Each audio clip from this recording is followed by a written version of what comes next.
Yamani aracyari wa munyamakuru wanyu ugenda ubagezaho inkuru ziri perfect cyangwa ziri hit zigenda zitweka ndetse hirya no hino. Rero aracyari Kwica TV. Komeza gukanda ku ibuto ya subscribe, wibuke no kuba wakora kunzogera. Nge narakubwiye ati nge ndigatera mu gutera abantu bagiye batandukanye ndetse n'ibyamamare biba bikomeye cyane.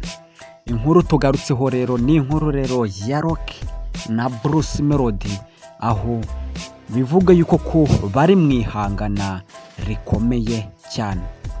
Ni nyuma yaho Bruce Melody yagiriye ishyari Rocky ngo yuko ashobora kuba amurusha abasubscribers benshi cyane, kandi Rocky ngakaba ari umuntu wize indimi nyinshi cyane, aho bivugwa yuko ko afite indimi 25 yize, harimo Igishinwa ndetse n'izindi zigiye zitandukanye.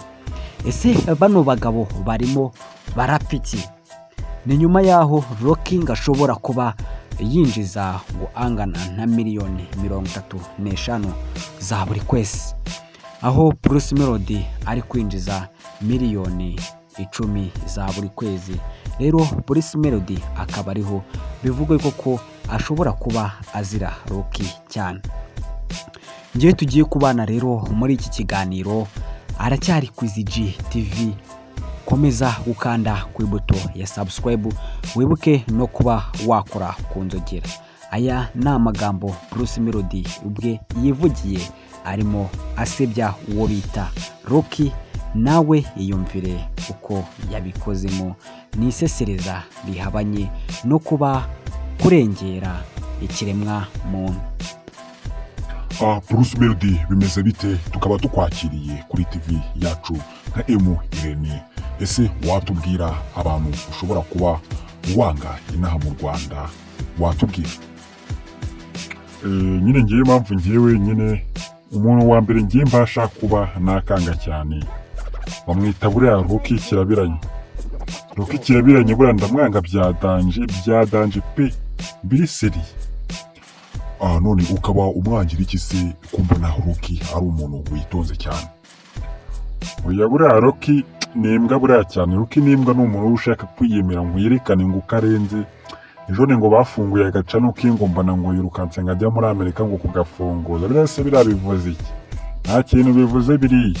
Rocky wowe imbwa mwana, wowe imbwa, kuko ari nta nubwo urusha kuba wakora amafaranga menshi cyane, ntago uzandusha wenda kurya hiti wenda nta mu Rwanda ndetse no mu bindi bihugu. Ngiye baranze mwana. Rero nge ndakwiyamye byadanje, ndakwiyamye. Oya ntago mwakagombye kuba mwapfa, ibindi mugomba kuba mwakuzura wenda se cyangwa ntimuzajye mutongana. Nge cya kigoryi nge ntago nakuzura nacyo mana. Cya kigoryi ni ikibwa. Ni ikibwa kimwe kibi. Ngayo nguko rero ibyaba bagabo rero bisa nkaho barimo barapfa ubusa. Ariko se ubundi bino bintu ni ibiki?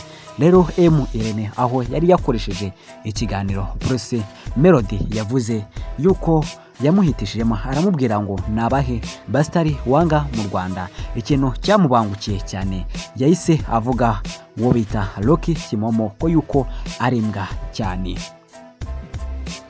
Ibi rero bituruka he kugira ngo iyi ntandaro yo kuba Bruce Melody asange yaranze Rocky bingana gutya? Bivugwa yuko ko Rocky ashobora kuba yinjiza amafaranga menshi cyane kurusha Bruce Melody, akaba ariyo mpamvu akomeza kuba yanamunenga cyane. No mu kiganiro bakomeje kuba bagira rero yakomeje kumunenga yuko bafunze channel ye akirukankira muri Amerika ajya gutakambira YouTube kibashe kuba yamufungura uburyo bwo gukomeza guhembwa amafaranga.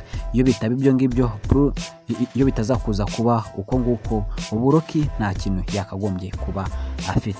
Rero bano bagabo ubundi barimo barapfa ibintu ni ibintu byinshi cyane barimo barapfa. Iyi nkuru izakomeza paka kugeza no kuri episode 150, kuko munayiteguye neza cyane.